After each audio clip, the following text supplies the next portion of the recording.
You talked about some of the positive things cults do, and Jim Jones was an example of that, because only in stages and in degrees did it get to the point of paranoia and control that allowed them to commit mass suicide. You are tuning in to the Multiversity, a podcast for higher dimensional education. Join us as we explore philosophy, science, history, and the great unknown. One thing, I know we wanted to talk a little bit about Jim Jones and Jonestown, which was probably one of the most extreme cult examples out there. Jim Jones led the People's Temple, which was an ostensibly Christian church, although it's disputed whether he actually even believed in God. That the main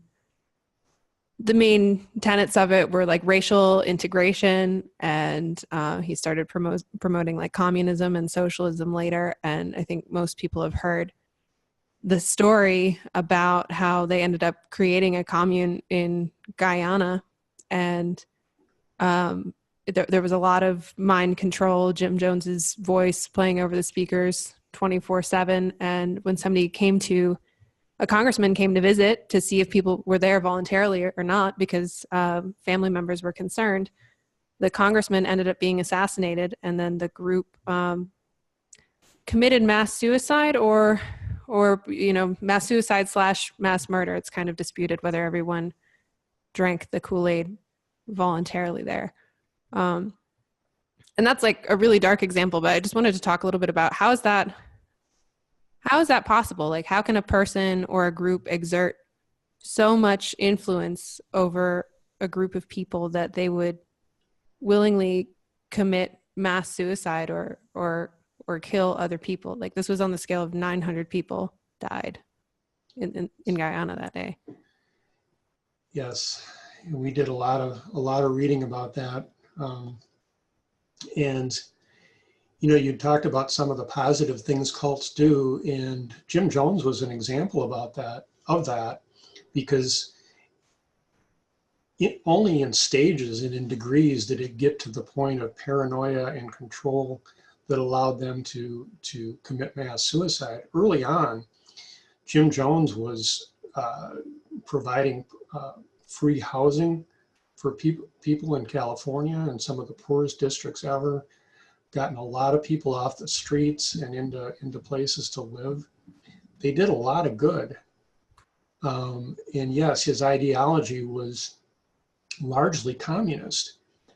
And in addition to that, when cultic teachings and when people did start to leave and report about the group, Jim Jones was very tied into politics locally in California. So they kind of had his back. And so a lot of things went, unreported, and he got away with a lot more than most cults would have. By the time they moved to Guyana, it was only his most devout followers that followed him there, understandably. Mm-hmm. And my understanding of what happened there, Leo Ryan, the congressman who went over there to visit, was actually there in part to do a wellness check on the people that were living there with Jim Jones. And a lot of people wanted to leave at that point, and they asked Congressman Ryan to take them with him. And that ratcheted up the paranoia and caused Congressman Ryan to be killed. And it wasn't too long after that the suicides happened. Yeah, it seems to me that a lot of sort of culty organizations that end in tragedy. Another one is the one that's highlighted in Wild Wild Country, the Rajneeshees. It seems like they do start out as super positive organizations that are doing all of this, outreach. The Rajneeshees had a program for, they would go around with buses, and they would like gather up all the homeless people and bring them all to the commune in Oregon. And they were all these homeless people were like, I finally have, a job. I finally have something meaningful to do with my lives. And of course they were being used as political pawns, but they didn't know. But it seems to me that a lot of these cult-like organizations start out, at least, maybe even the founders are basically well-meaning people, and they're just trying to get a bunch of people together who share values, as I was saying before. And then I think this kind of happened with Jim Jones and the Rajneeshees, where basically they start having problems with outside groups. Like in the case of the Rajneeshees, that they moved to this compound in Oregon, and the local residents were like, who are all these people from like all over the world and India, and they're doing these weird religious things, and they had this conflict with the locals.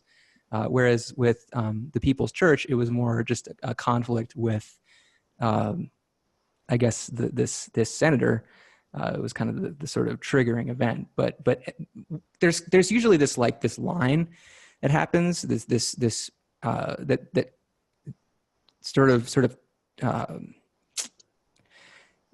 kicks off this spiral downwards into paranoia and increasing amounts of control, increasing amounts of oppression on the members, until finally, something tragic happens. But it seems to me that if some of these kind of organizations that we're not really sure if they're cults or not, it seems like they have this kind of balance with the outside community, where they keep enough stuff secret, and people are having an okay enough time that the I guess sort of outside external forces are not intent on destroying the organization, or the organization doesn't see it that way, because I think that's maybe even more important. Yes. Yeah, you mentioned the dividing line. You'll probably remember this group too. Do you remember David Koresh? Absolutely. Yes, he started a group called the Branch Davidians, and they started out doing a lot of positive things too, and became more and more isolated, eventually moving to a compound in Waco, Texas. And it was back during the Clinton administration and the standoff with Janet Reno and the FBI outside the Waco compound. And that was clearly the triggering event for what they did, which was a mass suicide. David Koresh told his followers, he'd been telling them for years that they were the branch, they were the one true remnant of the church, and Armageddon was going to come to them. So when all of a sudden his compound is surrounded by the FBI, he told his followers that was Armageddon. Yeah, that makes sense. Jim Jones had done some prep for his followers as well, like even doing kind of mock mass suicides. There was one incident that some of the survivors reported where before the actual mass suicide where people drank poisoned Kool-Aid or Flavor Aid, that he convinced people that they were drinking poisoned Flavor Aid just to see if they would do it. And ran some... It was strange, though. Actually, it's from what it said in the documentary in Jonestown, Life and Death of People's Temple, it sounded like he actually told them after they drank it. So it was like, it wasn't even to test their compliance. It was just to see how much they'd freak out or something, or like a retrospective compliance or something. I found it really funny in that documentary as well, when the congressman came, and there's a quote from a guy who was talking to him and warning him, and he said, "Don't worry, the shield of Congress will protect me and will protect us." And it was like this supreme irony, because you come here to investigate a cult, but you have this like magical thinking in your own brain. Yeah, I hadn't heard that. So it seems like frog and boiling water kind of situations, increasing control of any information coming in can lead to a situation where the leader or the group basically controls the whole mindset and thought processes of the members and can get them to do anything. Like, is that kind of how you guys would characterize it? Yeah, and I think what happens towards the end of the life cycle, if there is an end, is the leader becomes so identified with the group that if the leader sees that the group is gonna be disbanded.